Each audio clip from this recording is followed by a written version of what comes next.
So why young black men, right? I mean, when we talk about implicit bias, what is the relationship between what's happening in our perceptions in our brains and what young black men are experiencing? When we hook up people to MRIs and heart rate monitors and respiratory monitors and we flash images of young black men in front of them, you literally can chart the anxiety growing in their brains. There's a part of your brain called the amygdala that registers fear and anxiety, and it literally grows when you flash images of young black men in front of them. Your heart rate starts to increase, your respiratory rate starts to increase, and all those are indicators of an anxiety that we have become primed to believe whenever we see young black men. We've seen studies where you have, what's the Craigslist, right? And you have a black hand and a white hand, both holding the same position in iPod. The white iPod for the same price, the same neighborhood, gets chosen for purchase like 70% times more.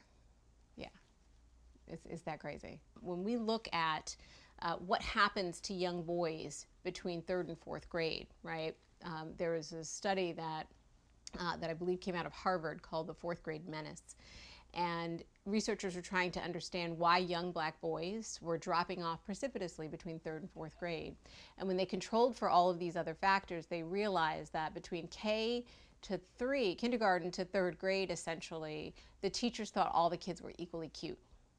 And then when they hit 9, they start to project their fears of older black men onto the 9-year-old boy. Right? I mean, this little 9-year-old boy, he hits puberty, and all of a sudden the teacher is now afraid of him. So instead of looking at his classroom and saying, you know, I have a room full of potentially Barack Obamas, I have a room full of potential predators. So think about that. We have our brains are priming us that young black men are predators, literally in a physiological experience. We have these young boys who begin to be treated like criminals, essentially, in our eyes, mind, in 4th grade. And in some states, we are predicting how many prison beds we are going to need based on 3rd and 4th reading scores. So we go from an experience of our brain literally registering anxiety just at the sight of a young black man to already creating a prison bed for him. Perception.org is a vehicle to start a conversation around young black men and boys. You know, we often say that perception is reality.